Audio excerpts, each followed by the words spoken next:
ஐபோவான் நேயர்களே,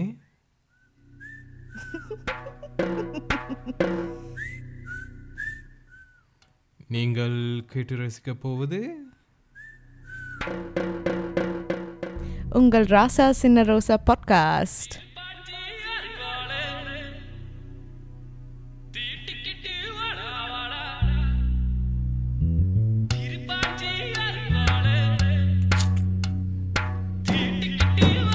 இப்போ சரி ரெக்கார்ட் பண்ணுறீங்களா இல்லாட்டி? எஸ், துண்டு ஒரு தரக்கத்தான் தவறும். அவையே இந்த வீக்கும் தவறுச்சு. ஒவ்வொரு வீக்கும் ஒரு தரக்க தவறும்.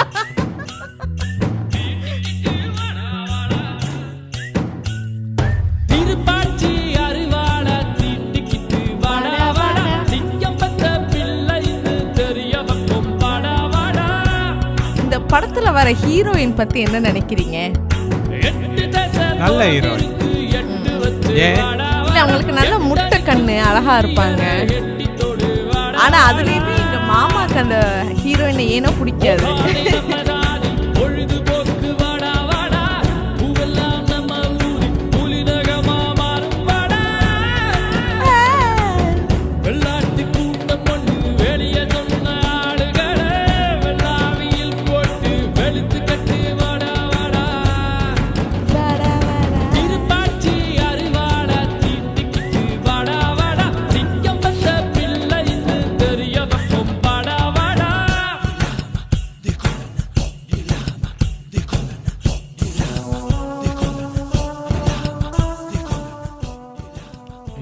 பாட்டு வந்து இயக்குனர் இமயம் பாரதி ராஜாவுக்கான ஒரு ட்ரிபியூட்.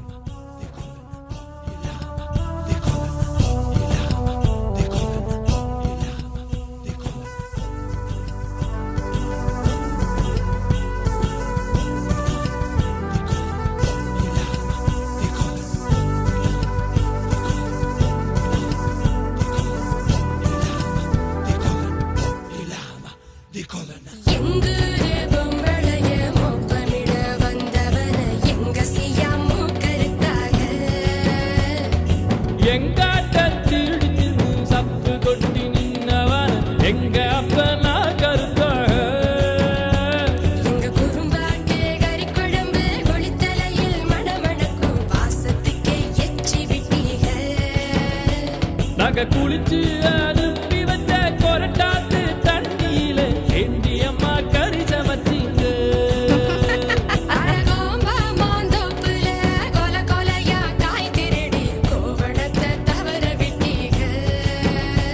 அந்த கோவணத்தை கொண்டு போய் அப்பனுக்கு செலவில்லாம ரிப்பனுக்கு வெட்டிக்கிட்டீங்க.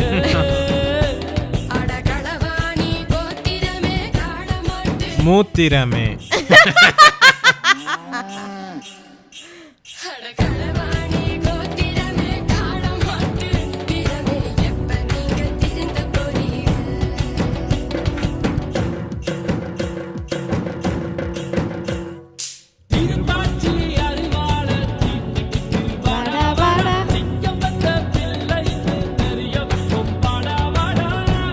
ரெண்டாவது வாடா வாடா சொல்றீங்கல்ல, ஏ வாடா வாடா பாயா.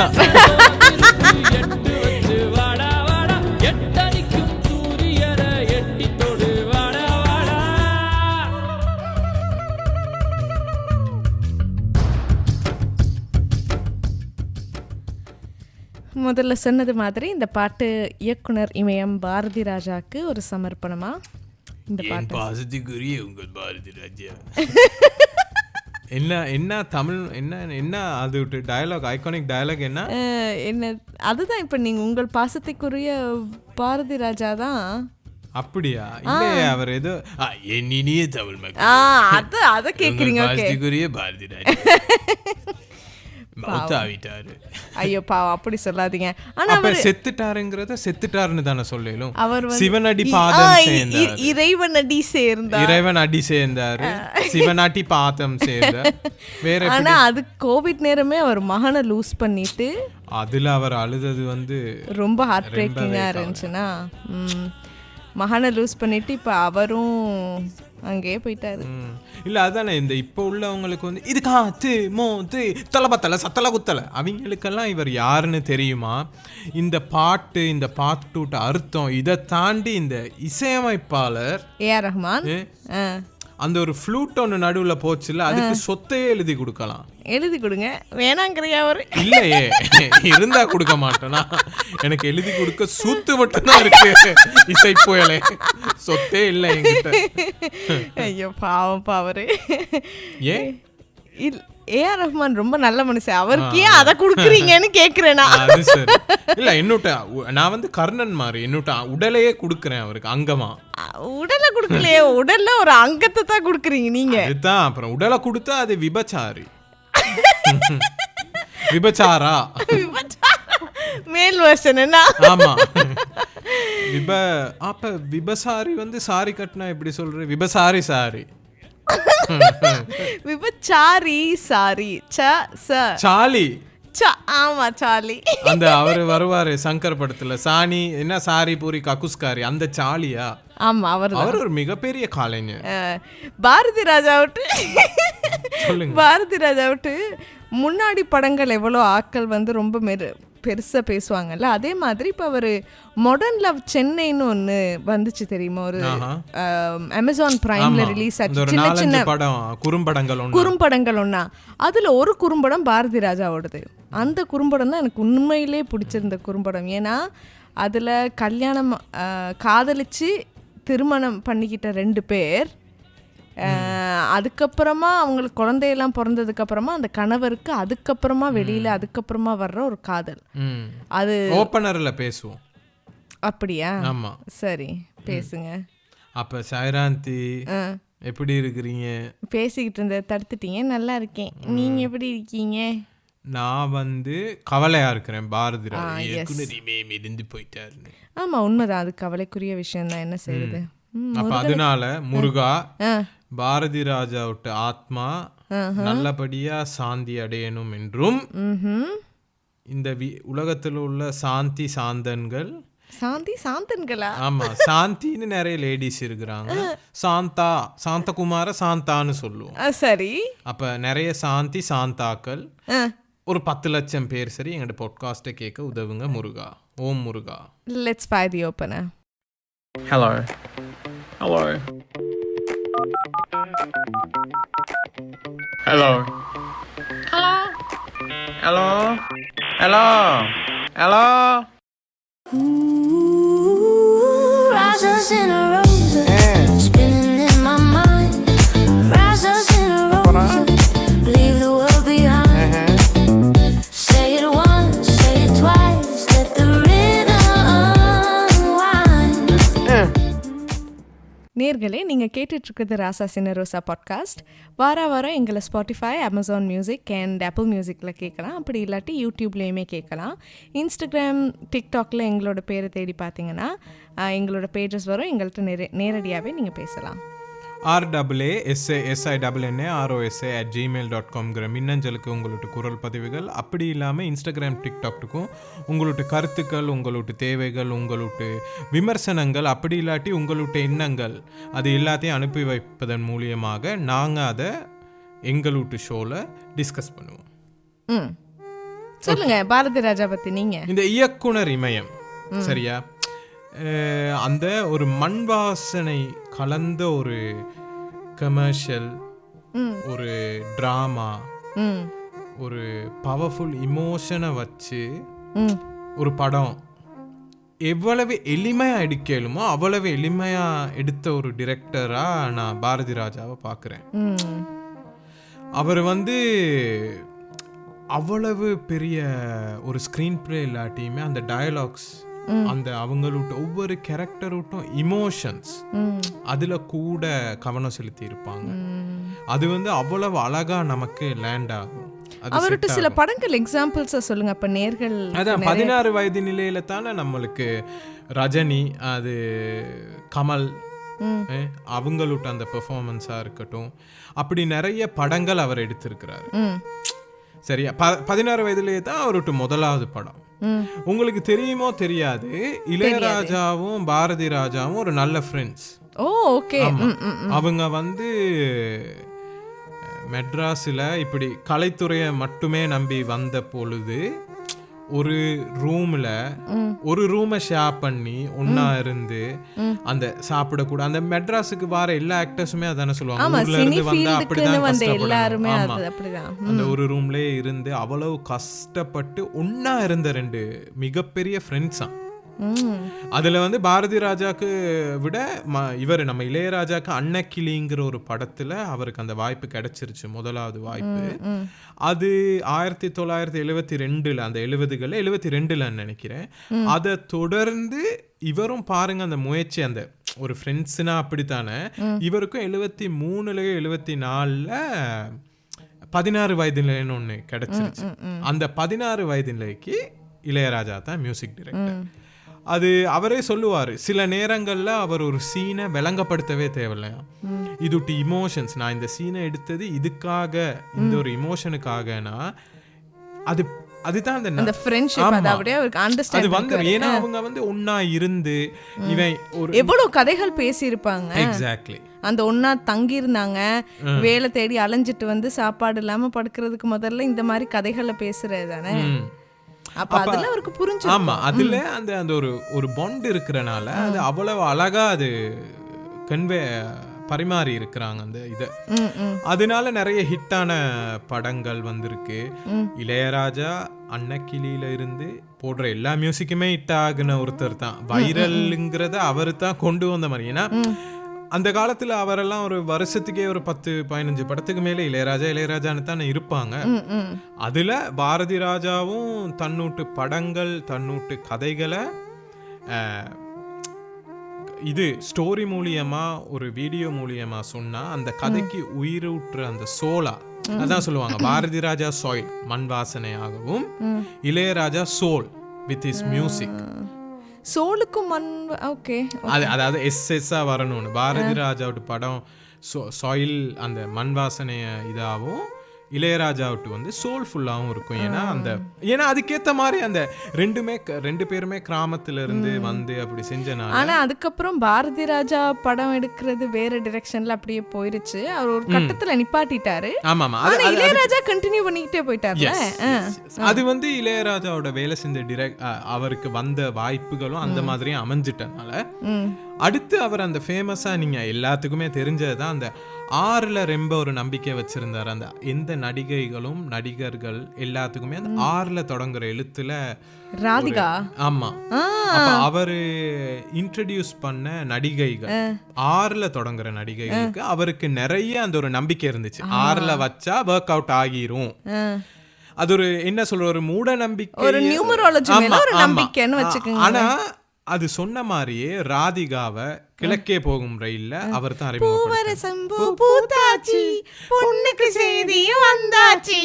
கல்யாண மனசு காதலனு காவிரி போல ஓடுற மனசு. அப்ப அதே மாதிரி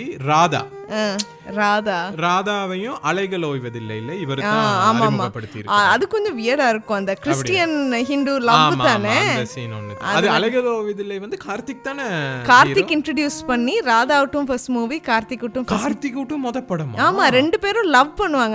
அதுல வந்து கார்த்திக் வந்து ஹிந்து பாய், ராதா வந்து கிறிஸ்டியன் கேர்ள். ராதாவுட்டு அண்ணியா நடிக்கிறது நம்ம சில்க் ஸ்மிதா. அப்படியே அப்படி ஏன் கண்ணு அப்படி போச்சு தாமரை ரொம்ப நாளாக தூங்கல.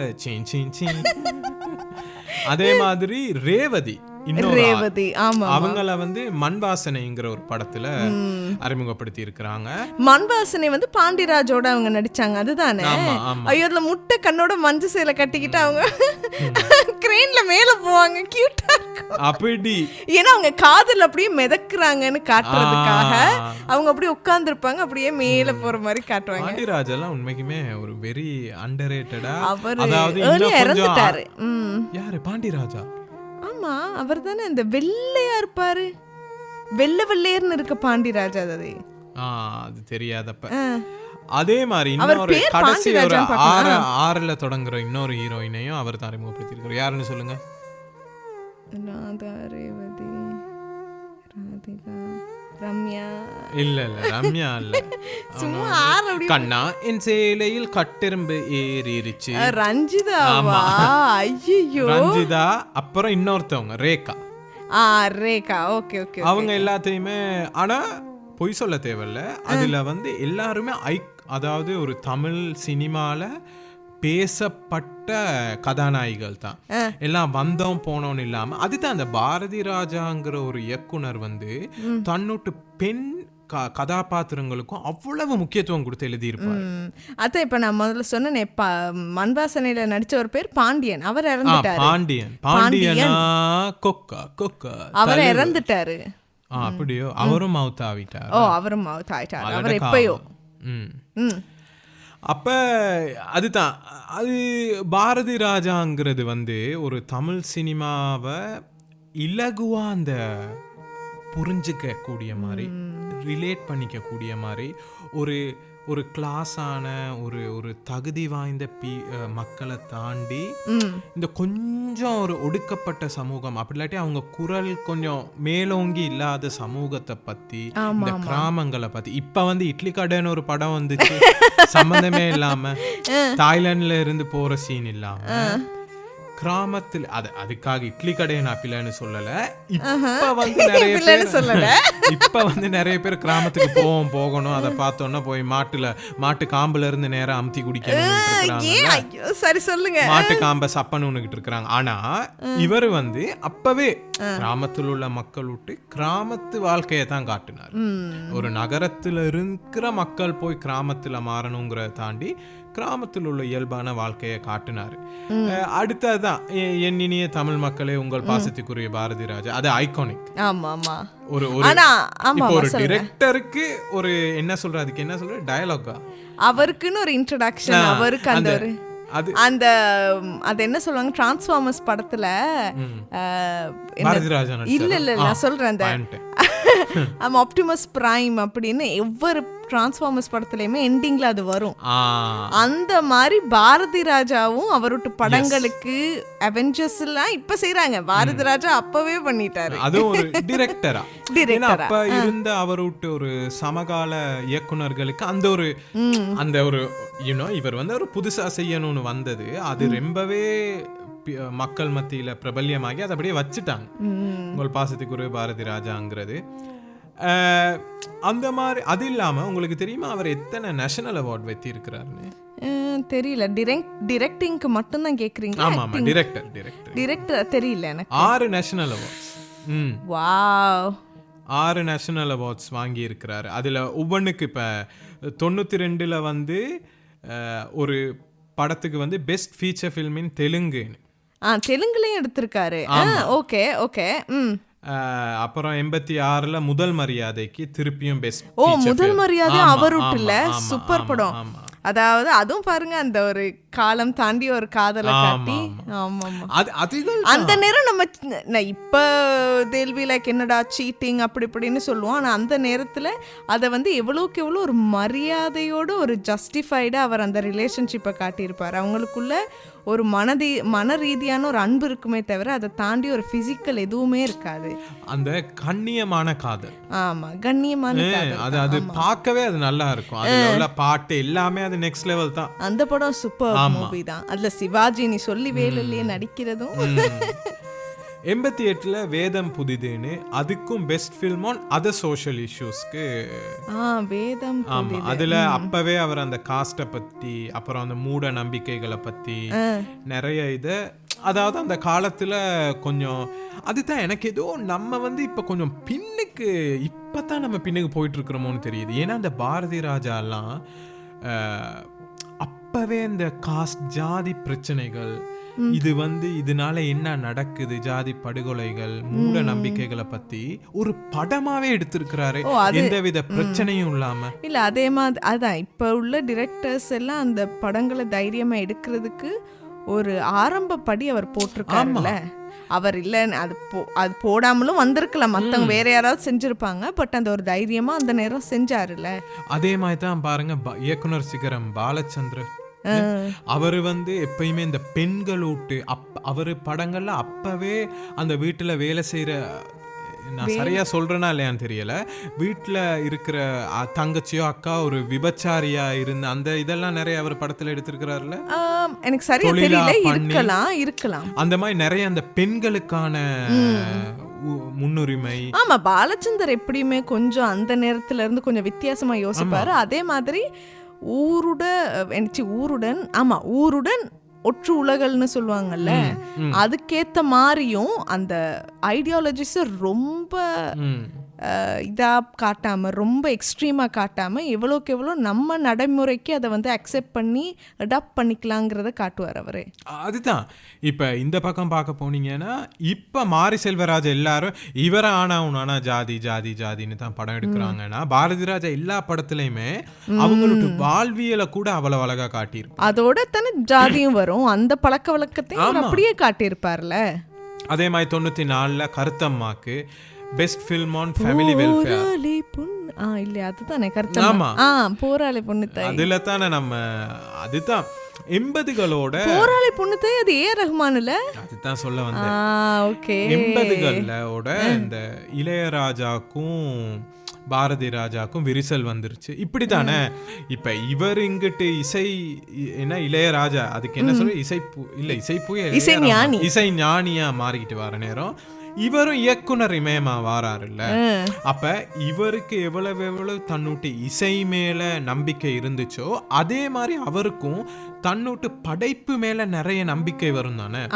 அந்த நேரம் அந்த மிக பெரிய இடத்துல இருக்கிற 2 பேத்துக்கும் எப்படியுமே ஒரு கருத்து வேறுபாடு அது நடக்கும். அது இயற்கையாவே வார ஒண்ணுதான் இல்ல. அது மட்டும் இல்லாம இசை ஞானி இளையராஜாக்கு அந்த மாதிரி நிறைய டிரெக்டர்ஸோடையும் ரைட்டர்ஸோடையுமே சண்டை வந்திருக்கு. வைரமுத்துவோட சண்டை வந்திருக்கு, மணிரத்னத்தோடையுமே ஒரு பிரச்சனை வந்து பிரிஞ்சாங்க. அதெல்லாம் அவர் அடிக்கடி பண்றதுதான். இவர் இயக்குனர் சிகரம் யாரு, இவர் பாலச்சந்திரர், அவருமே கடைசியா ரவுமானு கிட்ட தானே போனார். இவங்க எல்லாம் இளையராஜா தான் வாழ்க்கை, இளையராஜா தான் தெய்வம். உண்மைதான், அதுல நான் எந்த விதமான பிழையும் இல்ல. ஆனா அந்த தெய்வத்துக்கு பின்னுக்கு ஒருத்தர் வந்து இவங்க எல்லாத்தையுமே தனக்கு மாத்திக்கிட்டாரு. ஏன்னா ரொம்ப ஹம்பிளா இருந்ததுனாலதான் இயக்குனர்களுக்கு லேசா இருந்துச்சு. இயக்குனர்களுக்கான ஒரு இசையமைப்பாளரா தென்பட்டு இருக்கிறாரு அந்த நேரத்துல. அப்புறம் 96ல வந்து அந்திமந்தாரைக்கு 5வது பெஸ்ட் ஃபீச்சர் ஃபில்ம் இன் தமிழ்னு வெத்தி இருக்கிறாங்க. அப்புறம் 2001ல காதல் பூக்கள்னு பெஸ்ட் ஸ்கிரீன் பிளேக்கு அவருக்கு 6வது நேஷனல் அவார்டு கிடைச்சிருக்கு.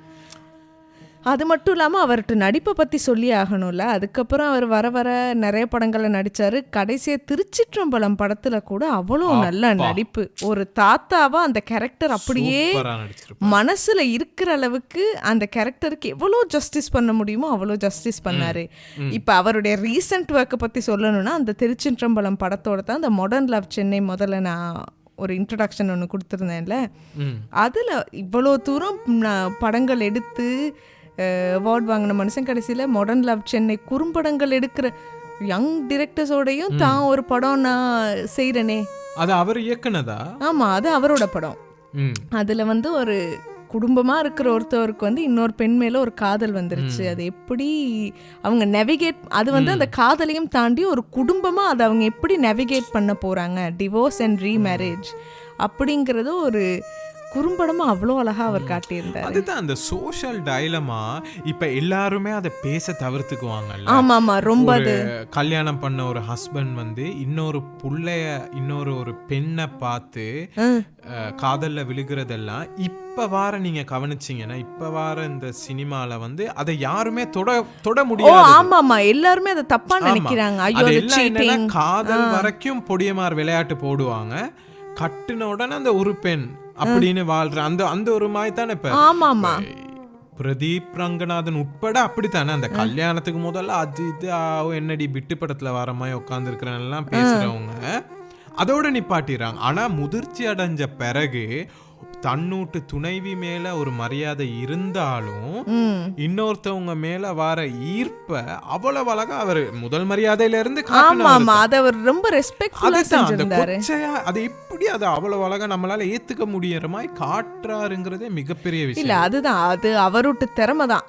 அதாவது சொசைட்டில நடக்கிறது தானே காட்டுறாரு. ஆமா, இது ஒன்றும் அவர் ஒன்றும் இமேஜினேஷன் பண்ணி ஃபேண்டசியா அந்த கருப்பு படம் மாதிரி இல்லையே.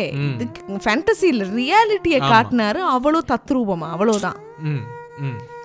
அதை ஏன் நம்ம இப்ப அதிகமா அந்த படங்கள்ல பேசுறது இல்லை? இப்ப ஏன் ரொம்பவே இந்த அது இங்கிலீஷ்ல பிரெயின் ராட்டிங்னு சொல்லுவாங்க, அது எப்படி தமிழ்ல சொல்றது? அதாவது அந்த யோசிக்க தேவையில்லாத ஆமா ஒரு சும்மா ஒரு பொழுதுபோக்கா ஒரு ஃபேண்டசி மட்டும்தான் வந்துகிட்டு இருக்கு. அந்த சோஷியல் இஷ்யூஸை பேசி அதை நம்ம யோசிச்சு அதை அனலைஸ் பண்ணி அதுல இருந்து நம்ம கத்துக்கிறதுக்கான விஷயங்கள் குறைவா இருக்கு. ஆமா, அது ஏன்னு எனக்குமே சத்தியமா தெரியல. இது இந்த மாதிரி டிரெக்டர்ஸ் ஓகே படம் பண்றது, அதை ஃபில்ம் மேக்கிங் அதுல வேணா அவங்க கொஞ்சம் வந்து இப்ப அதுதான் நவீன தொழில்நுட்பம் வந்தனால இப்போ உள்ள தமிழ் சினிமா வந்து ஒரு நெக்ஸ்ட் லெவல் அடுத்த கட்டத்துக்கு போயிட்டு இருக்கு. ஆமா ஆமா ஆமா. ஆனா நான் வந்து என்ன மிஸ் பண்றேன்னா, இந்த எழுத்து வந்து அவ்வளவு அழகா இருக்கும். அதாவது இவங்களோட ஒரு டயலாக்லயா இருக்கட்டும் ஒரு மீனிங் இருக்கும், விளங்குச்சா? அந்த பஞ்ச் டயலாக் விரலை விட்டு ஆட்டுறவன் விரலை விட்டு ஆட்டுறவங்கிறதையும் தாண்டி நான் விரலை எப்படி ஆட்டணுங்கிறதையும் அவர் சொல்றாரு, விளங்குதா? இப்ப நீங்க எப்படி வேணாலும் ஆட்டலானா பீல இப்படித்தான் ஆட்டு பாருங்க, நல்லா இருக்கும் இப்படி ஆட்டுனா விரல அப்படின்னு சொல்ற இயக்குனர்கள் கொஞ்சம் குறைஞ்சுக்கிட்டே வராங்கிற மாதிரி எனக்கு தோணுது. அதுல நவீன இதுல நான் உண்மைக்குமே மாரி செல்வராஜ் ஒரு மிக ஐகானிக் டிரெக்டர். அவருக்கு எப்படியுமே ஒரு கமர்ஷியல் அந்தஸ்து வருமா எனக்கு தெரியல. அவருக்கு நிறைய கிரிட்டிசிசமும் இருக்கு, அவர் ஜாதி பத்தி மட்டும்தான் எடுக்கிறாருன்னு. ஏன்னா அது சொல்றாரு, அவருக்கு அது மட்டும் தெரிஞ்ச கதைகள் தான் தன்னால எடுக்கணும்னு சொல்றாரு. என்னோட்டு தனிப்பட்ட கருத்துப்படி இந்த ஜாதி மதத்தை திணிக்கிற மாதிரி சில படங்கள் ரஞ்சித் விட்டு இயக்குனர் விட்டு இருந்துச்சு. ஆனா அந்த மாரி செல்வராஜ் விட்டு இந்த திணிக்கிற மாதிரி இருக்காதுன்னு எனக்கு தோணுது. அடக்குமுறை அடிக்கிறாங்க, அது இது அடே இவங்க எப்படித்தான் அப்படித்தாங்கிறத அந்த வேணும்னே அம்பேத்கர் படங்கள் வச்சு அந்த ஒரு இதை காட்டுறது நான் நினைக்கிற மாதிரி ரஞ்சித்துக்கிட்ட கூட இருக்குங்கிறது என்னோட்டு தனிப்பட்ட கருத்து. அதுதான் இந்த மாதிரி இயக்குனர்கள் நம்ம சமுதாயத்துல நம்ம அதே பேசுற மொழியில இப்படியான மக்களும் இருக்கிறாங்கிறத இன்னும் கொஞ்சம் அழகா இந்த காலத்துல நவீன தொழில்நுட்பத்துல வேற லெவல்ல காட்டலாங்கிறது என்னோட ஒரு சின்ன கருத்து. உண்மைதான், நானும் முற்றுமுழுதா ஏத்துக்கிறேன். அதான் அப்ப பாரதி ராஜா விட்டு ஆத்மா சிவனடி பாதம் அடைய நம்ம பிரார்த்திக்கிறோம். அதோட அவங்க குடும்பம் இதுல இருந்து இந்த கவலையில இருந்து சீக்கிரமா மீண்டு வரணுங்கிற ஒரு அன்பையும் தெரிவிச்சுக்கிட்டு அடுத்த செக்மெண்ட் பாரடைஸ் பாரதி அடுத்த செக்மெண்ட்டுக்கு போலாம் வாங்க. இது சொல்வதெல்லாம் போய் மேல வைக்காத கை. இது நாங்கள் என்றும் அன்றும் இன்றும் செய்யும் அதே மெமிக்ரில இருந்து வெளியில வர மாட்டீங்களா? அதுல இருந்து இந்த முறை ரெடிட் செக்மெண்ட்ஸுக்கு நான் என்ன யோசிச்சேன்னா, ரெடிட் ஸ்டோரிஸை நான் முந்தி வந்து என்னன்னா ஃபுல்லா காம்பேக்ட் பண்ணிடுவேன், எல்லாத்தையுமே ஒத்த லைன்ல டக்குன்னு போட்டுருவேன்ல. நான் இந்த முறை வந்து ஸ்டோரி அவங்க ரீடர்ஸ் எப்படி சொல்லியிருக்காங்கங்கிறத ஒழுங்காக உங்களுக்கு சொல்லிட்டு அதில் நம்ம டிஸ்கஸ் பண்ணிவிட்டு அதுக்கப்புறமா அதில் உள்ள கமெண்ட்ஸையும் வாசிச்சுட்டு அதுக்கப்புறமா உள்ள அப்டேட்ஸுகளையும் வாசிக்க போகிறோம். ஓகேயா? அந்த மாதிரி ரெடிட்ல நீங்கள் உண்மையாக யூஸ் பண்ணீங்கன்னா இன்னொரு எக்ஸ்பீரியன்ஸ் கிடைக்குமோ அதை கொடுக்கணும்னு ஆசைப்படுவேன். இப்போ முதலாவது ஸ்டோரி, இது கொஞ்சம் வித்தியாசமான ஸ்டோரி, நம்ம யூஸ்வலாக பார்க்குறத விட வித்தியாசமான ஸ்டோரி. இவங்க வந்து ஒரு 30 வயசு பெண், சரியா? 30 வயசு பெண். ஆமாம், அவங்க ஹை ஸ்கூல்ல இங்கிலீஷ் டீச்சர், சரியா? இது வெளிநாட்டு கதை. தமிழ் படங்கள்ல அந்த இங்கிலீஷ் டீச்சர்ஸை காட்டி காட்டி நம்ம மனசு அந்த ஸ்லீவ்லெஸ் பிளவுஸ் அடிச்சுக்கிட்டு இங்கிலீஷ் டீச்சர்னா ஸ்லீவ்லெஸ் பிளவுஸ் மட்டும் தான் போட்டு வருவாங்க. ஆங்கிலோ இந்தியனை தான் அப்படி காட்டுவாங்க. ஆமா ஆமா, ஸ்லீவ்லெஸ் பிளவுஸ் அடிச்சுக்கிட்டு இடுப்பு ஒரு 2.5 மீட்டருக்கு தெரியும், தொப்புளுக்கு ஜூம் இன் வைப்பாங்க. அல்ல விஜயகாந்த் அப்படின்ட்டு பம்பரம் ஒன்று விடுவாரு. விஜயகாந்த் இல்ல, சரத்குமார் ஒரு படத்துல அது விஜயகாந்த். ஆமா, பம்பரம் விடுவாரு. சரத்குமார் ஆம்லெட் அடிவாரு. அந்த தொப்புளுக்கு இருந்த அந்த ஃபேண்டசி என்ன கிங்க்குங்கிறதே விளங்க மாட்டேன். இல்ல அது வந்து கொஞ்சம் அந்த பிளம்பினா அந்த என்ன சொல்றது அந்த தழுக்கு முழுக்குன்னு இருந்தால் அது ஒரு இதுன்னு அவங்க ஆசைப்படுறது. அந்த நேரம் ஒரு ஃபேண்டசி அதுதான். அந்த நேரம் வந்து ஒரு காமவெறி. ஆமா அதை இப்படி காட்டியிருக்காங்க. அப்போ இந்த பெண் வந்து இங்கிலீஷ் டீச்சர். அது அவங்க ஹை ஸ்கூல்னா இவங்க இது எங்கே வெளிநாடு. அப்போ ஹை ஸ்கூல்னா உங்களுக்கு தெரியுமே அந்த டீனேஜர்ஸ் அந்த ஸ்கூல் முடிச்சு அந்த ஓ லெவல் ஏ லெவல் வயசுல இருக்கிறவங்க ஒரு 16 வயசுல. ஆமா அந்த வயசுல இருக்கிற பாய்ஸ் எல்லாத்தோடனா டீல் பண்ணணும்னா அவங்களுக்கு தெரியும். அவங்க எல்லாம் கொஞ்சம் அந்த வித்தியாசமான கிறுக்குங்கன்னு தெரியும் அவங்களுக்கு. மிஸ் இவருக்கு உங்களை பிடிக்குமா அப்படின்னு கத்துறது, மிஸ் இவருக்கு நீங்க வேலண்டைனா இருக்கிறீங்களா அப்படின்னு கேட்க, அதெல்லாம் அவங்க வந்து சும்மா சிரிச்சுட்டு போயிடுவாங்கன்னா ஓவரா இது. ஏன்னா அவங்களுக்கு பழகிடுச்சு இந்த விஷயங்கள் சரியா. ஆனா இவங்களும் யங், யோசிச்சுக்குங்க 30 வயசுனா அப்பா. அப்ப இவங்க ஸ்கூல்ல வந்து இது வெளிநாட்டு கல்ச்சர், அந்த மிக்ஸ் ஸ்கூல்ஸா தானே இருக்கும். இந்த மிக்ஸ் ஸ்கூல்ஸ்ல வந்து மெட்ரிகுலேஷன் அதுல மெட்ரிகுலேஷன் கோஎட்பாங்க. என்ன ஆமா கோஎட். அதான் நானும் யோசிச்சேன் மெட்ரிகுலேஷன் சொல்றீங்கன்னு. ஏன்னா இப்ப நாங்க அதெல்லாம் பாவிக்கணும். ஏன்னா இந்தியா வசிக்கிற இந்தியா 2 பேர் கேட்டாங்க. அவங்க என்ன சொல்றாங்க, நீங்க பேசுற பாதி விளங்கவே மாட்டேங்குது. அப்ப அதுக்கு தான் அவங்களுக்கு விளங்கக்கூடிய மாதிரி மெட்ரிகுலேஷன் கோஎட்னு சொன்னேன். சரி ஓகே. அதுல அவங்க ஸ்கூல்ல வந்து ஜனவரி மாசம் வந்து ஏதோ ஒரு பார்ட்டி மாதிரி வைப்பாங்களாம், பால்னு சொல்லுவாங்க அவங்க சரியா. அந்த பார்ட்டியில வந்து அந்த சின்னவங்க அவங்க எல்லாம் உடுத்திட்டு வந்து டான்ஸ் ஆடிட்டு, ஆல்கஹால் ஆப்வியஸா இல்ல, சின்னவங்க ஸ்கூல் ஆட்கள் தானே. ஆமா ஆல்கஹாலுங்கிறது சுத்தமா இல்ல. வருவாங்க, ஸ்கூல் சாப்பாடு கொடுக்கும், ஸ்கூல்லே அவங்க கொஞ்சம் அந்த பாட்டுக்கெல்லாம் டான்ஸ் ஆடிட்டு வீட்டுக்கு போயிடலாம் சரியா. அப்படி நடக்கிற இதுக்கு அந்த ஒரு ஸ்பெசிபிக் ஜனவரியில நடக்கிற அந்த ஒரு இவெண்ட்டுக்கு இவங்க வந்து இன்சார்ஜா போட்டிருக்காங்க. இவங்க தான் இன்சார்ஜ்னா இவங்க வந்து மத்தவங்க யாரும் ஆல்கஹால்லாம் குடிக்காம கொண்டு போகாம பாத்துக்கணும். இவங்க ஆனா பொடிய மாதிரி இவங்கள பார்த்து சார்ஜ் ஆகுறாங்க. வார அதுக்கு தான். இப்ப அதுல ஒரு குரூப் ஆஃப் பாய்ஸ் இருந்தாங்களாம் சரியா. அந்த குரூப் ஆஃப் பாய்ஸ் வந்து அந்த அந்த அவங்க வந்து ஜென்ரலாகவே அந்த படிப்பு குறைவு போல இருக்கு. அப்போ வந்து அவங்க ஒரு விளையாட்டு விஷயங்கள், படிப்பை தாண்டிய விஷயங்களும் செய்ய மாட்டாங்க, படிக்கவும் மாட்டாங்க. அந்த ஒரு ஒரு உருப்படாத செட் ஒன்று எப்பயுமே இருக்கும். அந்த செட் வந்து அந்த பார்ட்டியில வந்து தனியா உட்காந்து வியடா இருந்தோன்னே விளங்கிருச்சு இவங்களுக்கு. இவங்க ஏதோ மிக்ஸ் பண்ணிட்டு வந்து இங்க குடிக்கிறாங்க, போய் அவங்கள்ட்ட கேட்டுருவோம் அப்படின்னு. போதை வஸ்து இல்ல, ஆல்கஹால் தான். ஆல்கஹால் எல்லாமே போதை. எப்படியுமே 18 வயசு கீழே அவங்க குடிக்க கூடாதுன்னா குடிக்க கூடாதுல்ல. அப்ப அவங்க போயிட்டு என்ன பண்றீங்கன்னா அவங்க கொஞ்சம் ஒளரி பேசி கொஞ்சம் நாத்தம் அடிச்சோன்னா அவங்க சரித்தாங்க ஆல்கஹால் எல்லாம் தாங்க தயவு செய்து அப்படின்னோன்னு. அதுல ஒரு பொடியன் வந்து கோவம் வந்து அவன் என்ன சொன்னான்னா, என்ன மிஸ் நீங்க என்ன இப்படி செய்றீங்க, என்னமோ நீங்க அந்த பெய்லீஸ்னா என்னன்னு தெரியுமா? பெய்லீஸ்ங்கிறது வந்து ஒரு ஐரிஷ் ஆல்கஹால். ஆமா ஐரிஷ் ஆல்கஹால். அது வந்து அது கிரீம் அண்ட் ஆல்கஹால் கலந்த ஏதோ ஒரு ஐட்டம் ஒன்று போல இருக்கு.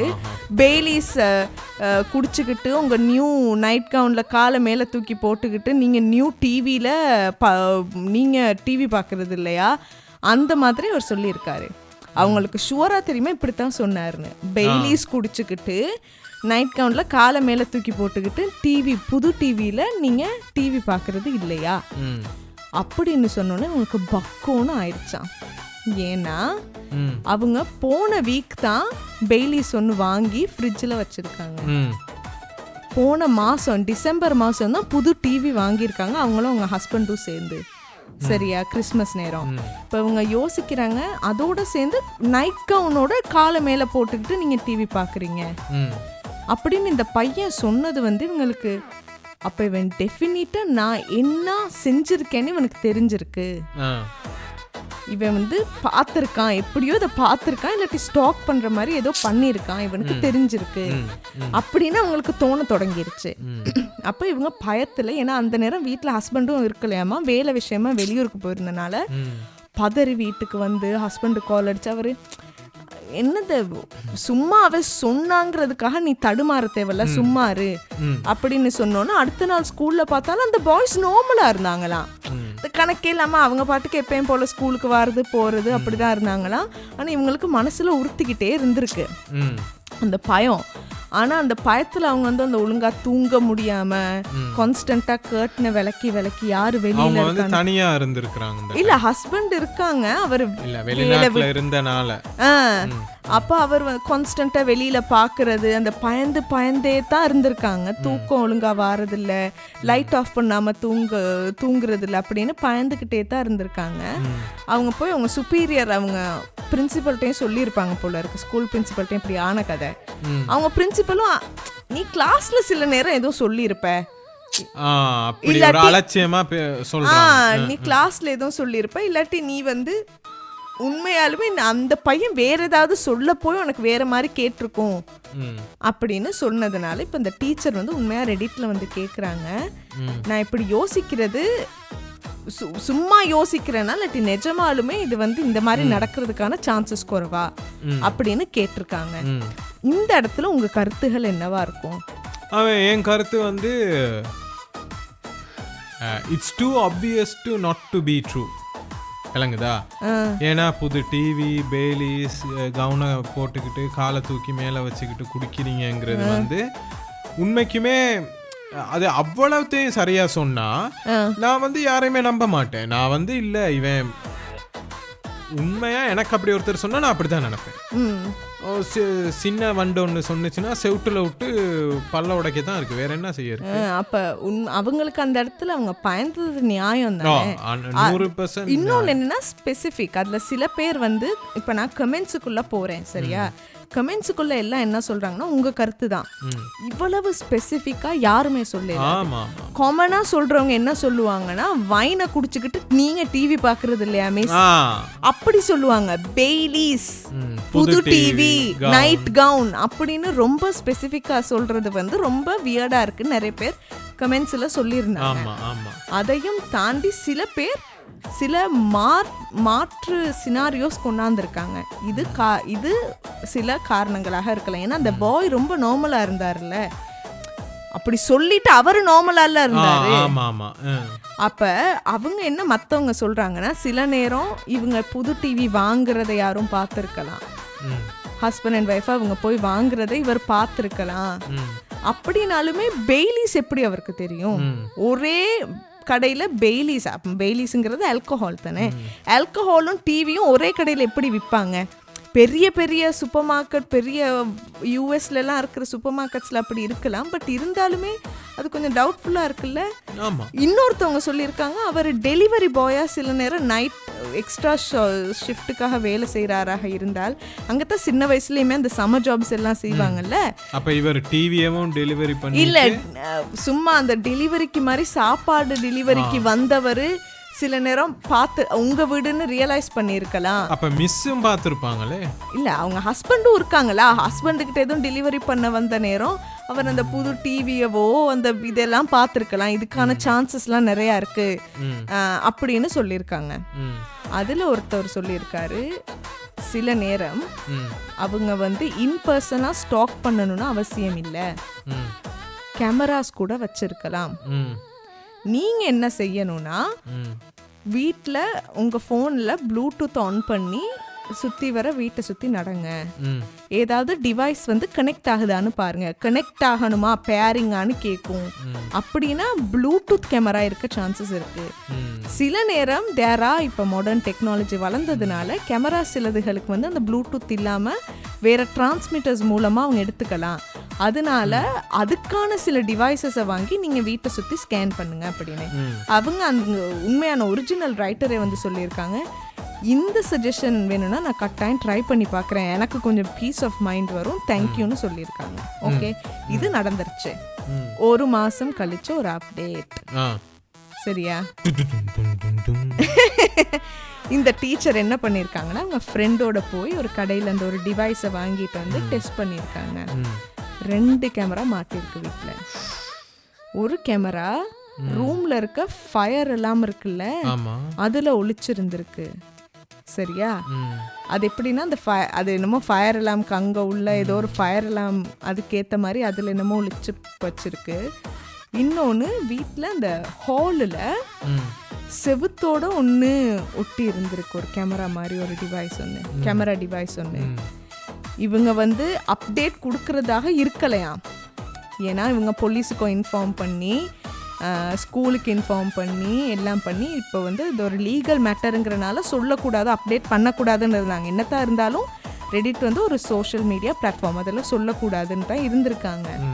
இருந்தாலுமே நிறைய பேர் கன்சர்ன்டாக கேட்டிருப்பாங்க போல இருக்கு, ஐயோ உங்களுக்கு எதுவும் ஆயிடுச்சா, எதுவும் உங்களை பண்ணிட்டாங்களா, ஐயோ ஓகேன்னு.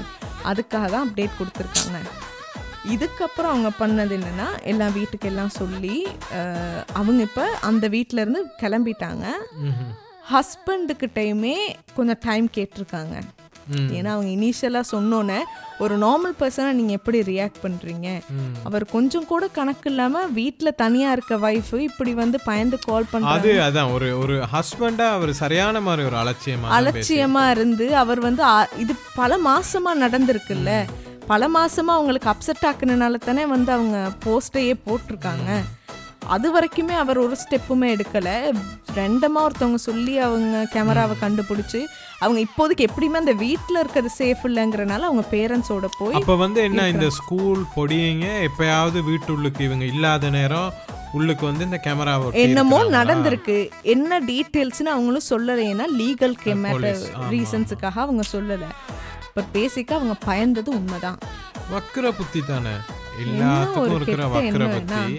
என்னத்தான் யோசிச்சுக்கோமே, எல்லாமே உடுப்பை கலட்டிட்டு கண்ணாடி முன்னுக்கு நின்றா எல்லா ஆம்பளைகளுக்கும் ஒரே மாதிரி தான் இருக்கும், எல்லா பொம்பளைகளுக்கும் ஒரே மாதிரி தான் இருக்கும், அளவு வித்தியாசமா இருக்கும், ஆனா உறுப்பு ஒரே மாதிரி தானே இருக்கும், உடம்பு ஒரே மாதிரி தான் இருக்க போகுது. இத வந்து இவ்வளவு ஒரு நம்ம கலாச்சாரத்தின்படி நான் படிச்ச இடங்கள்ல நமக்கு சொல்லி கொடுத்தது மாதா பிதா குரு தெய்வம். ஆமா, சரியா? ஏன்னா நம்ம சமுதாயத்துல நம்ம கலாச்சாரத்துல அம்மா அப்பாக்கு அடுத்து குருவுக்கு அவ்வளவு பெரிய ஒரு மரியாதை, அவ்வளவு பெரிய ஒரு ரெஸ்பெக்ட் இருக்கு. தெய்வத்துக்கு முதல்ல குரு தான். ஆமா, மாதா பிதா குரு தெய்வம் தானே. அப்ப அந்த இடத்துல ஓகே அவங்க வயசு அதுகளெல்லாம் வச்சு பார்க்குற நேரம் அந்த என்ன அதுதான் அந்த நம்ம ஆண்டவரே சொல்லியிருப்பாரு, இதெல்லாம் அந்த ஹோமோன் செய்யற ஒரு பிரச்சனை தாங்கிறது, காதல் அது எல்லாமே அந்த மாதிரி அந்த ஒரு வயசுல அந்த பியூபர்ட்டி, அந்த என்ன பூப்பெய்துற வயசு ஆம்பளைகளுக்கும் அது பியூபர்ட்டி இருக்குதான். அந்த வயசுல ஒரு வார எண்ணம், ஆனா அந்த எண்ணங்களையும் தாண்டி இவ்வளவு ஒரு வக்கர புத்திய ஒரு ஆக்ஷன் அவங்க செஞ்சிருக்காங்கல்ல. அது வந்து அதுதான் அது உலகம் எங்க போகுதுன்னு தான் யோசனை வருது. இல்ல அந்த உலகம் எங்க போகுதுன்னு, ஏன்னா ஒரு படிப்பிக்கிற குருவை பாக்குறதும் அப்படி பார்க்க நினைக்கிறதும் தன்னுட்ட அம்மா பாக்குறது எல்லாமே ஒண்ணுதான். ஆமா. அப்ப ஒரு குருவையே அப்படி பார்க்கணும்னு உண்மையாவே நினைக்கிற ஒருத்தனுக்கு அந்த தளபதி விஜய் சொல்ற மாதிரி எல்லாம் கசாப்பு கடைக்கு தான் போகணும். ஏன்னா சதைய பார்த்தாலே அவங்களுக்கு உண்மையான ஒரு 17 என்ன வாலிபர், ஆமாமா அந்த 16 18ங்கிறது அதுல ஒரு அந்த ஹோமோனி இதுல கூட அந்த பெண்களை பத்தின எண்ணங்கள் வரும். அது பிரச்சனை இல்ல, எல்லாத்துக்குமே ஒரு அளவு இருக்குல்ல. ஆமா, ஒரு அளவு இருக்கு. இதையும் தாண்டி நான் என்ன சொல்லணும்னு நினைக்கிறேன், அதுதான் நீங்க சொல்றது உலகம் இங்க போகுது அப்படின்னு நம்ம எதையுமே சொல்லலாம். இதையும் தாண்டி நான் என்ன யோசிக்கிறேன்னா, கான்ஸ்டண்டா பெண்களுக்கு என்னைக்குமே இருக்கிற ஒரு பாதுகாப்பு இன்மை. ஆமா, அது எனக்கு ரொம்ப பயமா இருந்தது. ஏன்னா நான் உங்களுக்கு ப்ரீவியஸாக நாங்கள் ப்ரைவேட்டாக பேசிக்கிட்டு இருந்த நேரம் ஒரு முறை சொன்னேன் உங்களுக்கு, எப்படி நான் வந்து நடக்கிற நேரம்லாம் வந்து சும்மா திரும்பி பார்க்குற மாதிரி சைட் கண்ணால் பின்னாடி யார் வராங்கன்னு என்றைக்குமே நான் பார்ப்பேன்.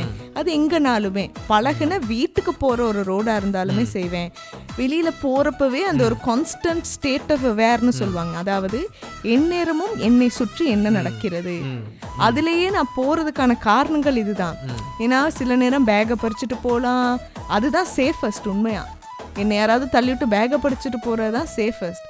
வந்து அதையும் தாண்டி செக்ஷுவலாக எதுவும் நடந்துடக்கூடாது, கடத்திட்டு போயிடலாம், என்னென்னமோலாம் நடக்குதுல்ல. அதனால இருக்கிற ஒரு கான்ஸ்டண்ட்டாக நாங்கள் அதை யோசிச்சுக்கிட்டே இருக்கிறதுனால சில நேரம் லேடிஸுக்கு வந்து ஒரு கிளிக் ஆகும், இவன் தப்பானவன், இவன் சொன்னால வேற என்னமோ ஒரு மீனிங் இருக்குன்னு கிளிக் ஆகும்.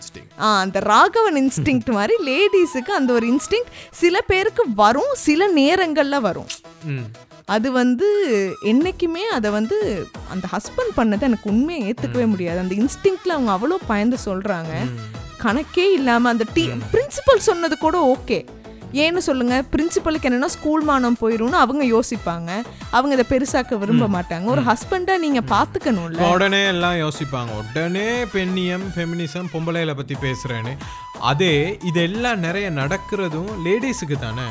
ஒரு 80-85% இந்த மாதிரி ஒரு செக்ஷுவல் பிரச்சனைகள் சரியா, அது நடக்கிறது ஆண்களால பெண்களுக்கு தானே அதிகமா இருக்கு. அந்த அது என்னைக்கு மாறி ஆண்கள் நம்ம அனுபவிக்கிறோமோ, பொம்பளைங்க அழகான இந்த மாதிரி இங்கிலீஷ் டீச்சர்ஸ் நம்மள விரட்டுறாங்களோ, அன்னைக்கு நம்ம அதை பத்தி பேசுவோம். இந்த பெண்ணியம் ஆணியம் சுண்ணியம் எல்லாம் சரியா. இப்போதைக்கு கண்ணியமா இருங்க, அவ்வளவுதான். அது காலங்காலமா அது ஒண்ணு. இப்ப என்னன்னா, இப்ப இந்த காலத்துல தான் இது நடக்குதுன்னு சொல்ல முடியாது. அதுக்கு முன்னாடியுமே பல வருஷத்துக்கு முன்னாடி ஸ்கூல்கள்ல படிக்கிறதுல என்னைக்குமே ஒரு செட், ஒரு வீணா போன செட் இருந்துகிட்டே இருக்கு. அனிமல் இன்ஸ்டிங்க்ட மாத்துறது கஷ்டம் தானே. இந்த நவீன மனிதர்கள் நவீன காலத்துல ஒரு மனித குலமா இந்த அக்ரிகல்ச்சர் விவசாயம் தோணின பிறகுதான் அந்த மனிதர்களே டெவலப் ஆகுனாங்க. தனக்குன்னு ஒரு விவசாயத்தை செஞ்சு நம்ம உணவை உற்பத்தி பண்ண தொடங்கிட்டோம். இப்ப சாப்பாட்டு பிரச்சனை இல்ல. அப்ப என்னது, இனி நம்மளை மட்டும் பாதுகாத்துக்குவோம், சாப்பாடு இங்க இருந்து வரும், விளங்குதா. அதுக்கப்புறம் தானே இந்த யுகங்களே மாறிச்சு அந்த கற்காலத்துல இருந்து. ஆனா அதெல்லாம் ஒரு சொல்லுவோமே 2000-3000 வருஷத்துக்கு முதல்ல, ஒரு 5000 வருஷத்துக்கு முதல்லன்னு. ஆனா இந்த மனித குலமா தோணுனது எவ்வளவு வருஷத்துக்கு முதல்ல, ஒரு கற்கால. அப்ப அந்த இன்ஸ்டிங் இன்னும் நமக்கு இருக்கும். நம்மளோட அடிப்படை இனப்பெருக்கம், விளங்குதா. அதான் அது அதனால அவங்க செய்யறது நான் சரின்னு சொல்ல வரல. அந்த அனிமல் இன்ஸ்டிங்க்ட் இருக்கும் எல்லாத்துக்கும். இல்ல, அது என்னைக்குமே யாருனாலுமே அதை ஏத்துக்க முடியும். உங்க வயசுல நீங்க ஸ்கூலுக்கு படிக்கிற காலத்துல ஏதாவது ஒரு செட், அது பாய்ஸோ கேர்ள்ஸோ யாராவது இருக்கட்டும், ஏதாவது ஒரு செட் இல்லாட்டி ஒருத்தவங்க அந்த வியர்டா இருப்பாங்கல்ல, அது மாத்த இல்லாது. அது காலங்காலமா வர்றதுதான். அவங்க அதுக்கப்புறம் என்ன ஆகுறாங்கிறது அது வேற கதை. பட் அது என்னைக்குமே நடக்கிற ஒரு விஷயம் தான். ஐயோ ஐயோ. ஆனா இது கேட்கவே ரொம்ப பயமா இருக்கு. ஆமா, இது உண்மையா நடந்த ஒருத்தவங்க ரெடிட்ல சொன்னது. அது நான் தொடக்கத்துல அந்த இங்கிலீஷ் டீச்சர் அது இதுன்னு கொஞ்சம் ஜோக் பண்ணினேன். ஏன்னா எனக்கு இந்த போக போக அது எப்படி இருக்குன்னு உங்களுக்கு தெரியாதுல்ல. இந்த ஸ்டோரி விட்டு ஆழம் தெரியாம காலை விட்டுட்டேன். அடுத்து ஒரு சின்ன ஸ்டோரி ஒன்று இருக்கு, பாப்போமா? சின்ன story. Let me tell you a குட்டி story. Pay attention, listen to me. சின்ன ஸ்டோரி,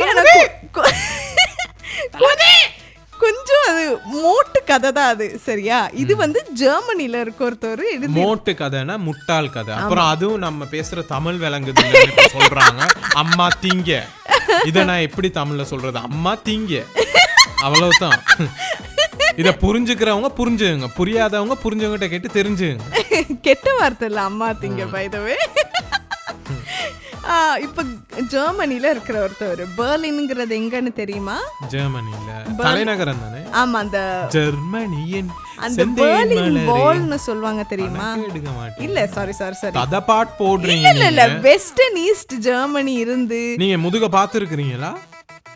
ஏன் உங்க ஓன் முதுக நீங்க பாத்துருக்கீங்களா? இல்ல, பார்த்தது இல்ல. ஏன் இப்படி தத பாட் போட்டீங்கன்னா பாப்பீங்க. எப்படி பாப்பேன்?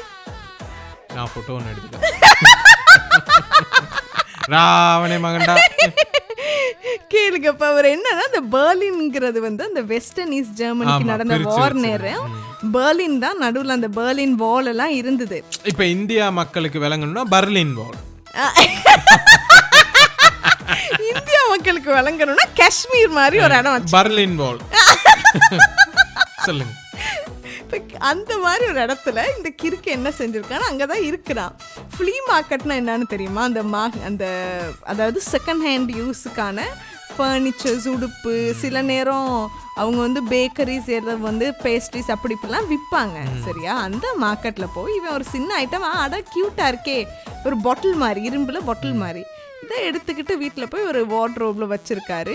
ஆனால் இவர் அவிட்னா அடிக்கடி இந்த ரெடிட் யூஸ் பண்ற ஒரு மனுஷன். ரெடிட்ல ஒரு த்ரெட் ஒன்று இருக்கு, வாட் இஸ் திஸ் அப்படின்னு. சில பேர் என்னன்னா இது என்னன்னு படம் எடுத்து போட்டு இது என்னன்னு கேட்டு அது ஒரு ஃபனியா போகும். அந்த காலத்துல யூஸ் பண்ணது அப்படி இப்படின்னு. சில நேரம் broken பீஸ் ஆஃப் பூமரேங் அதெல்லாம் வரும் அதுல, விளங்குதா?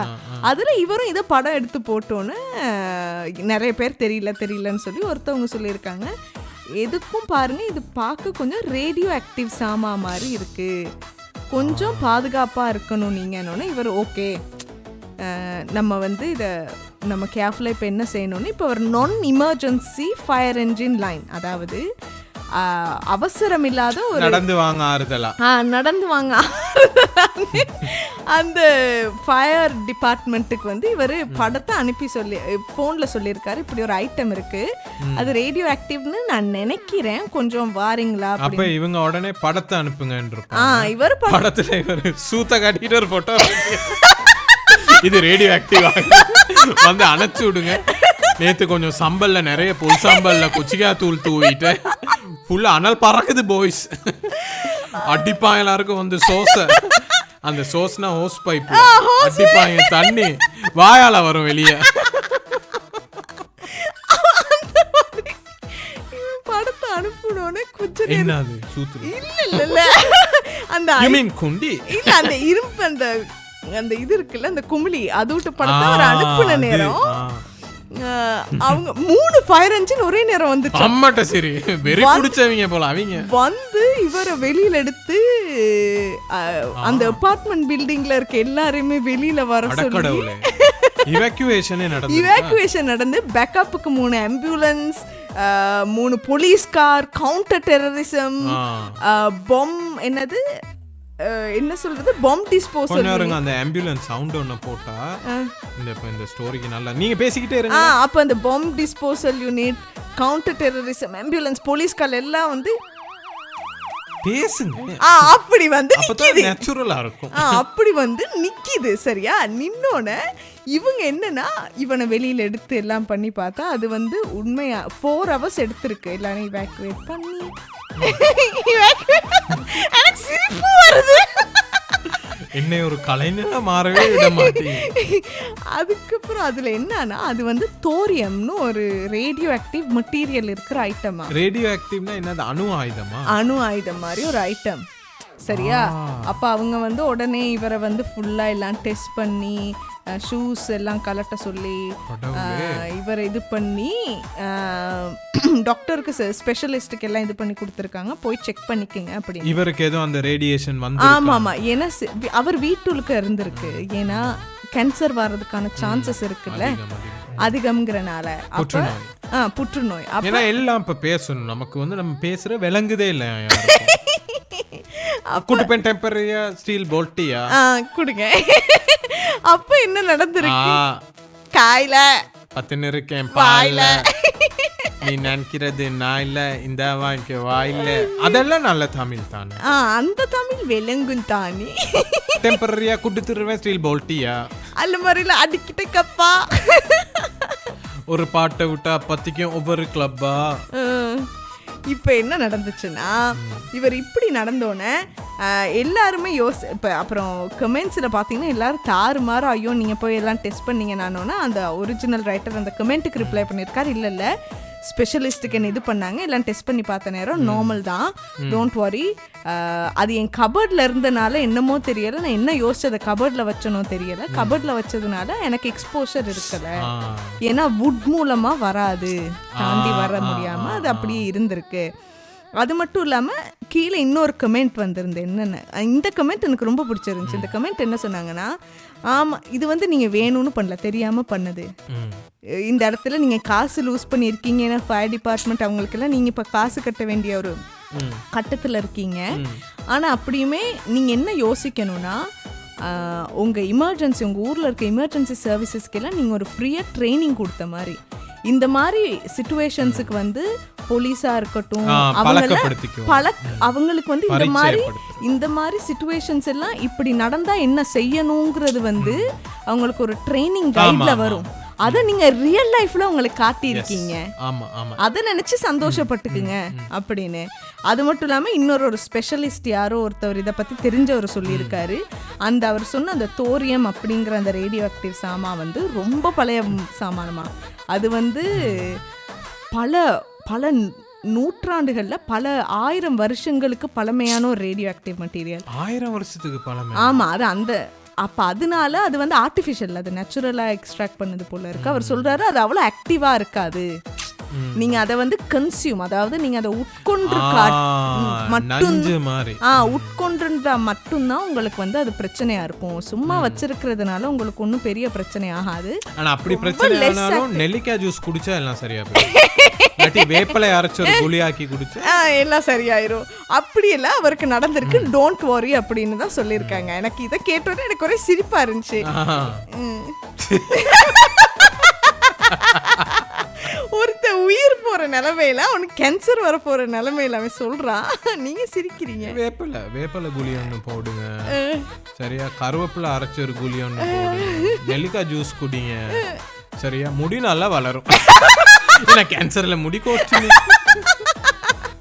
தேங்க் காட் அதுக்கெல்லாம் ஒன்றும் தேவைப்படலை.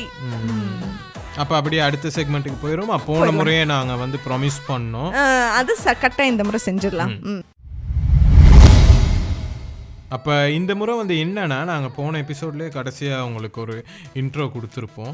என்னமோ பெரிய ஜோரோகன் பாட்காஸ்ட் இன்ட்ரோ மயிரெல்லாம் நொட்டோம். கேட்கறதே 4 பேரு. போன எபிசோட்லயே இன்ட்ரோ. அதுதான் இவங்க ஏன் கேட்குறாங்கன்னு இன்ன வரைக்கும் எனக்கு தெரியல. எனிவேஸ் கேட்டுக்கிட்டு இருக்கிற மக்களுக்கு வணக்கம். என்னன்னா, இது வந்து இந்த உலக சாதனைன்னு சொல்லுவாங்கல்ல, இந்த கின்னஸ் வேர்ல்ட் ரெக்கார்ட், அந்த மாதிரி நான் வந்து இன்னொரு பாட்காஸ்ட் ஒன்று கேட்டுக்கிட்டு இருந்தேன். பாட்காஸ்ட்ல ஒரு ரேடியோ ஷோ, அதுல இதை செஞ்சாங்க. அப்ப நான் ஓகே மேபி நம்ம வீட்லயும் செஞ்சு பார்ப்போம், அது நல்லா தானே இருக்கும். ஒரு நேயர்களுக்கும் அது கேட்கிற நேரம்.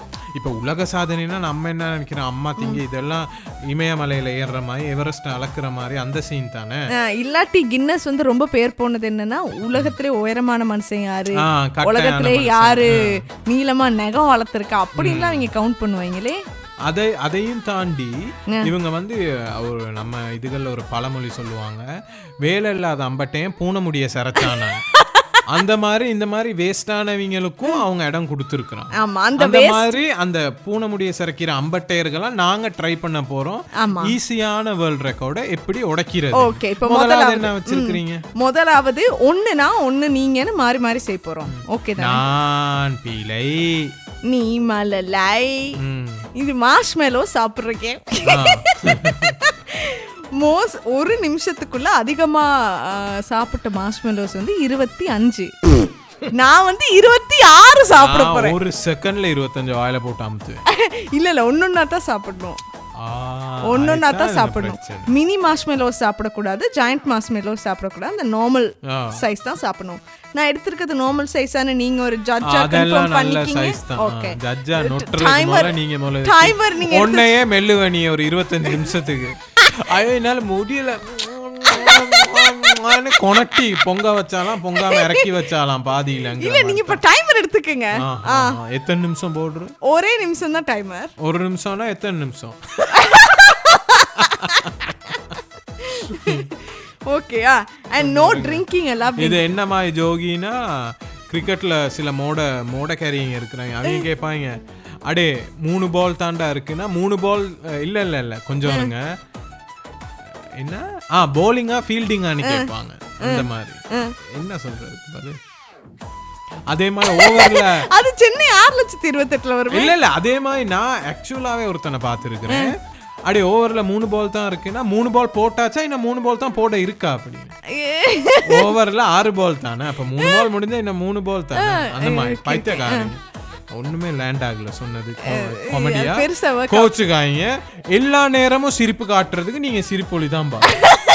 சரியா? சிரிப்பொலிலே அப்படி சிரிச்சுக்கிட்டு இருக்க மாட்டோம். அப்படி இல்லாட்டி சைராந்தி மட்டும் தான் போய்க்கு சிரிப்பாங்க. கேம் ஸ்டார்ட் பண்ணுவோம். சரி சரி. ஓகே, டைமரை சொல்லுங்க, நான் ரெடி ஆயிட்டேன். 3 2 1 ஸ்டார்ட். இது வயிற்றால கீத்தால போகுது, முழுங்குது. எங்க? மூணாவது என்னது? அடுத்த போடலாம் இதை முழுங்குற வரைக்கும். மூணாவது, நாலாவது, இன்னும் 40 செகண்ட் இருக்கு. கிழிஞ்சு போச்சு 4க்கு. அஞ்சாவது முழுங்குனா தான் போடலும். ஆறாவது கஷ்டமாக்கா. 7வது. 20 செகண்ட் இருக்கு. 25 நொட்ட போறீங்களா? நொட்டுங்க. 8வது. இன்னும் 13 செகண்ட் இருக்கு. 9வது 8 7 6 5 4 3 2 1 எத்தனை 8 9 சாப்பிட்டேன். வாசி ஐயோ 9 தான் நான் சாப்பிட்டேன். நான் செய்யவா? நீங்களும் செஞ்சு பார்க்க போறீங்களா?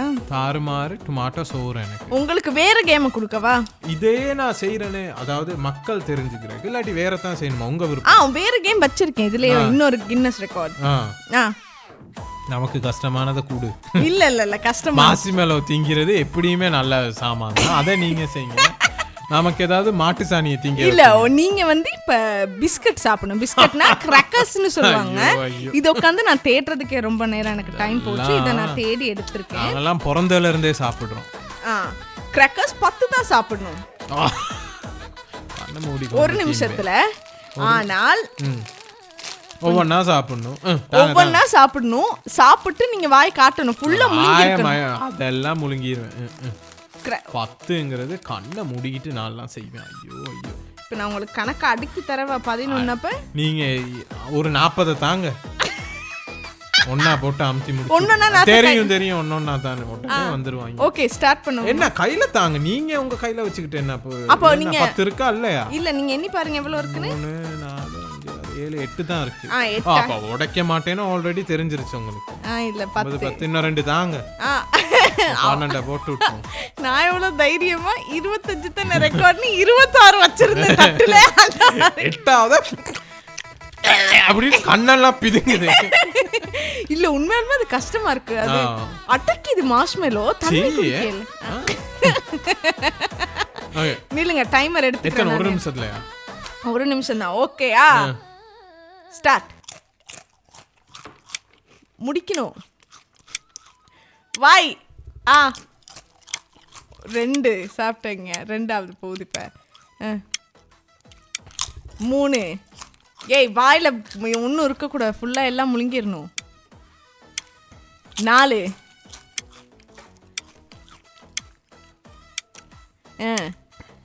5.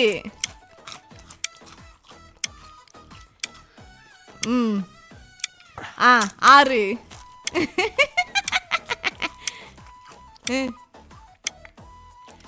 7.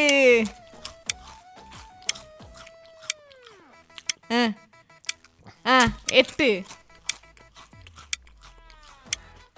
வாய் காட்டுங்க. ஓகே.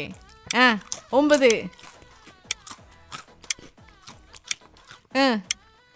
Last one. ஐயோ பட் ஆனா நான் அதை வந்து நீங்க முடிச்சிட்டீங்கன்னே ஏத்துக்கோ. சரியா டைமர்ல 1 செகண்ட் தள்ளி போயிருச்சு. நான் பிராக்டிஸே பண்ணாம 10 முழுங்கிட்டேன். பிராக்டிஸ் பண்ணியிருந்தா பேக்கெட்டே முழுங்கி இருப்பேன். பார்த்து ரெக்கார்டு அப்போ இதுக்கு தான் சொல்றது பீ கதைகள். யாரு நீங்க? அடுத்ததும் சாப்பிட்ற கேம் தான் எனக்கு. சரியா? என்ன உங்களுக்குன்னா நல்லா திங்கிற, எனக்கு இந்த புண்ணாக்கு மாதிரி ஒன்ன குடுக்குறீங்க. தண்ணி குடிக்கிறது குடுக்குறேன் உங்களுக்கு. அடுத்து தண்ணி குடிக்கிறல்ல, நான் நல்லா குடிப்பேன். சரியா? இந்த கேம் என்னன்னா கண்ணை மூடிக்கிட்டு ஸ்மார்ட்டி சாப்பிடணும். சரியா? ஆனா சாப்ஸ்டிக்ல சாப்பிடணும். சாப்ஸ்டிக்ல நமக்கு ஏன் இதெல்லாம் தேவையில்லாத வேலை? நமக்கு தான் வராதே. அதெல்லாம் இருங்க, நான் வந்து ஃபுல்லா நான் வந்து அந்த ஸ்மார்ட்டிஸை கையில எடுத்துங்க. அப்பா கையில எடுத்துங்க, காதுல எடுத்துங்க, வாயில எடுத்துங்க, என்ன வேணாலும் செய்யுங்க. ஒண்ணு சாப்பிடுறேன்னா முதல்ல கண்ணு மூடாம இத முதல்ல சாப்ஸ்டிக்கை புடிச்சு காட்டுங்க. இப்படித்தானே? சரி சரி, ஓரளவுக்கு நில்லுங்க வர. இப்ப ஸ்மார்ட்டிஸ் ஒன்று எடுக்கிறேன், கண்ணு மூடாம எடுக்கிறேனே. இன்னும் வரமாட்டேங்குது. இன்னும் வரமாட்டேங்குது. கண்ணை மூடாம எடுங்க. கையில இல்ல, சாப்ஸ்டிக்கால. வாயில போடுங்க. இதை எத்தனை செகண்ட்ல செய்யணும்? நீங்க வர 1 நிமிஷத்துல இப்போதைக்கு வேர்ல்ட் ரெக்கார்ட் 20 சாப்பிட்டுருக்கேன். அது நீங்க ஈஸியா புடுங்கிடுவீங்க. புடுங்கம்மா. கண்ணு மூடாம செய்வா? கண்ணை மூடாம 20 எடுங்கனே. Okay start. அத கொஞ்சம் இருங்க வரேன். நேர்களே, இது கண்ணு மூடுனது தான் கின்னஸ் ரெக்கார்ட். அப்பா அந்த எல்லாம் விளங்கப்படுத்துறாங்க. நான் உடைக்க போறேன். சரி ஓகே ஸ்டார்ட். 3 2 1 ஸ்டார்ட். 1 2. என்ன அப்படியே வாயில போடுறீங்க? முழுங்க தேவையில்லை. 3. 3. 4. பரவாயில்லையே. 5 நினைச்சதை விட வேகமா தான் போறீங்க. 6 7 ம் 8 ம் 9 இனி கண்ணை முடியுங்க. 10 அடுத்த 10 கண்ணை மூடிக்கிட்டு 11. அது கண்ணை மூடுனா போதும், நீங்க கண்ணை மூடிக்கிட்டு சாப்பிடுங்க.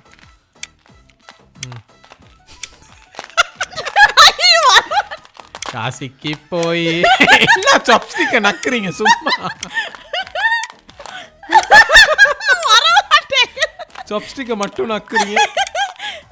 அது மாசிமெலோ, அது அது எம்என்எம்ஏ இல்ல, ஸ்மார்ட்டிஸ். ஐயோ அப்பா கியூட்டா சாப்ஸ்டிக்க மட்டும் நக்குது. Okay time out. பத்து கண்ணு மூடாம மட்டும்தான் வந்துச்சு. கண்ணு மூடணும்னு ஒண்ணுமே வரல. அதுதான் லொட்டுன்னு தட்டிக்கிட்டு இருந்தேன். நீங்க இதை ட்ரை பண்ணி பாக்குறீங்களா? எனக்கு அதெல்லாம் 2 ஈஸி. 2 ஈஸி. இப்படியே பேசு. உங்களுக்கு கேம் என்ன அது? சரியா? ஃபாஸ்டா 500 மில்லிலிட்டர்ஸ் தண்ணி குடிக்கணும். சரியா? Okay okay. கொஞ்சம் எவ்வளவு வரேன். நேரம்? 2 செகண்டா? இல்ல, இப்போதைக்கு உள்ள ரெக்கார்ட் வந்து 2.35 செகண்ட். ஐயோ நான் விளையாட்டுக்கு சொன்னேன். 2 நான் சிக்கி திணறி செத்துருவேன். இந்த லேப்டாப் எடுங்க, நான் துப்பி போடுவேன் லேப்டாப்ல. சரி ஓகே, செத்துறாதீங்க, நீங்க சாக கூடாது. ஏன்னா அந்த கேட்டி கர்ப்பை மிஸ் பண்ணுவாங்க. நீங்க சொல்லுங்க, வாயில பொட்டல வச்சு. சரி கொஞ்சம் நமக்கு சப்ஸ்கிரைப் வாயில பொட்டல வச்சிட்டு நீங்க எனக்கு சொல்லுங்க ரெடின்னு, நான் ஸ்டார்ட் பண்றேன். கொஞ்சம் இருங்க. மூச்சு எடுத்துக்குங்க, லங்ஸ் எம்டி வச்சுக்கோங்க. ஓகே,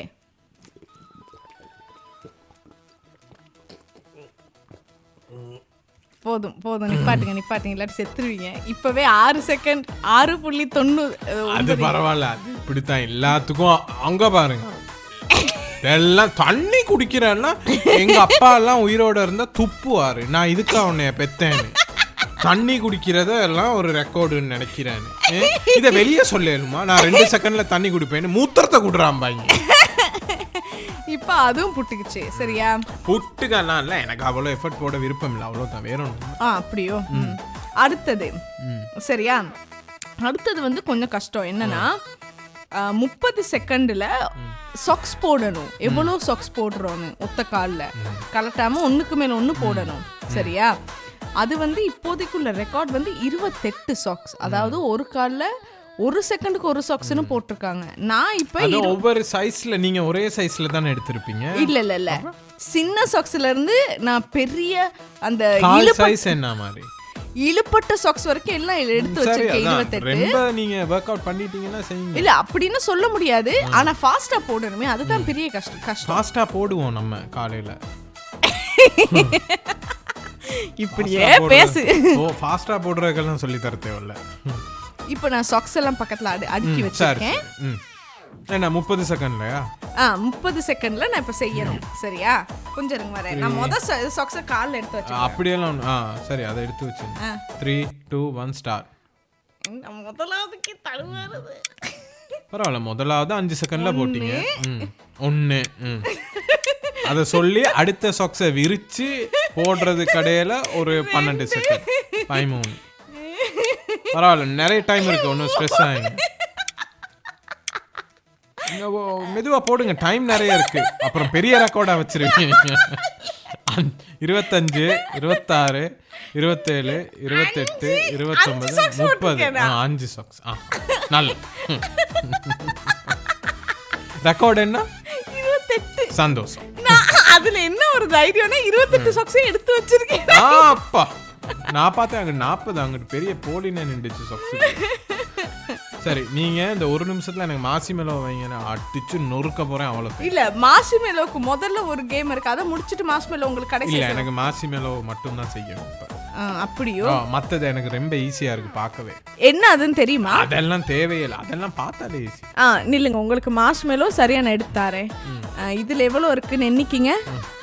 10 4 5 6 7 8 9 10 12 15 18 இருக்கு. 18 இருக்கு. இன்னும் ஒரு 8 அந்த தட்டுல போட்டுட்டேனா 5 23 இப்போ 23 26 சரியா? குவாய் பல்ட்டி தேக்காய். இப்போ நான் உங்களுக்கு டைமர் வைக்க போகிறேன். எவ்வளவு முடிக்கணும்? எல்லாத்தையும் முடிச்சிடணுமா? எல்லாத்தையும் முடிச்சிடணும். இருங்க, ஒவ்வொன்றா தான் சாப்பிடணுமா? ஆமா. போடுங்க. நீங்க எத்தனை? நான் 9 சாப்பிட்டேன். 1 2 3 ஸ்டார்ட். 1 கஷ்டமா இருக்கா? 2 3 என்ன தடுவாருங்க? 4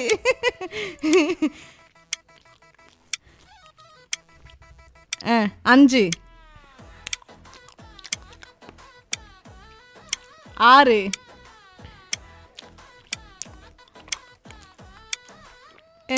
7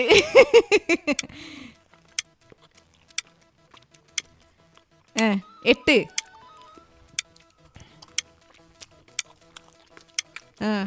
இன்னொன்று 9.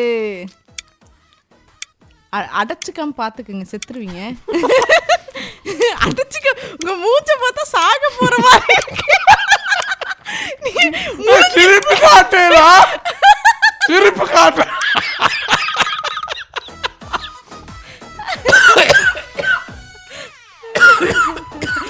சரி சரி, செத்துறாதீங்க. திருப்பி காட்டுனால என்னால முடிக்க முடியல. மூஞ்ச முழுக்கிறப்ப மூச்சு வந்து சாக போற மாதிரி கண்ணெல்லாம் பிதுங்கி.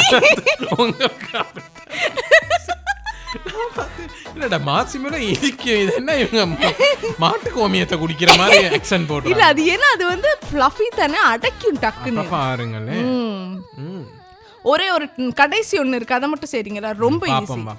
அது எப்படின்னா, ஒரு டாய்லெட் டிஷ்யூ வாங்கி வச்சிருக்கேன். இந்த ரோல் இருக்கு தானே, இந்த ரோலை ஃபுல்லா இது பண்ணணும், அன்ரோல் பண்ணணும். எப்படின்னா அந்த ரோல்ல இருந்து இப்படி கையில வச்சுக்கிட்டு இழுத்து எடுக்கணும்.